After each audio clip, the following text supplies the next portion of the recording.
তো আমরা আজকে এক্সেলে প্লাস নিয়ে আলোচনা করব। তো আমি ফার্স্টে কিছু সংখ্যা ইউজ করে নিই। কি বসাবো? বড় একটা সংখ্যা নেই, 500 নিলাম। দেন 600। আমরা আরো বড় সংখ্যা নিই, 2300 নিলাম। তারপর কি নিব? 6 আছে।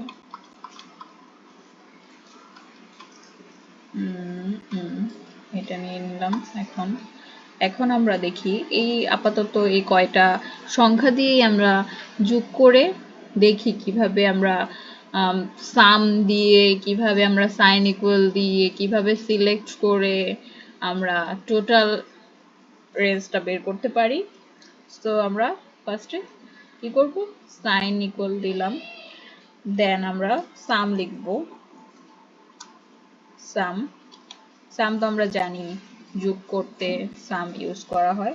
তো আমরা ফার্স্ট ব্র্যাকেট দিয়ে দেব। ফার্স্ট ব্র্যাকেট দিয়ে আমরা টোটালটা হিসাব করতে যাচ্ছি, মানে এখানে যতগুলা সংখ্যা আছে সেই সংখ্যা দিয়েই তো আমরা যোগ করতে যাচ্ছি।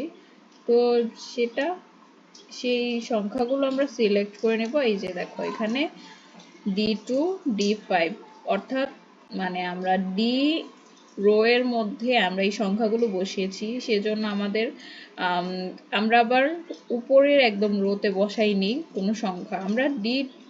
আমরা সিরিয়াল নং 2 থেকে D2 এর মধ্যে আমরা সংখ্যা বসানো শুরু করে 6 পর্যন্ত সিরিয়াল নাম্বারে আমরা শেষ করেছি। তো সেই অনুযায়ী আমাদের D5 এসেছে।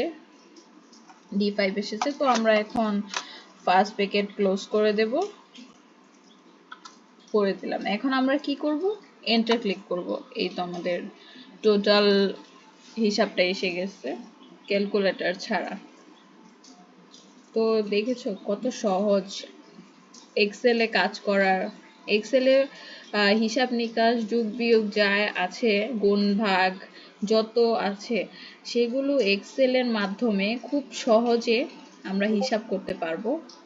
তো আজকে আমরা যোগ কিভাবে করা যায় এক্সেলে সেই বেসিকটা আমরা ধারণা নিতে পেরেছি।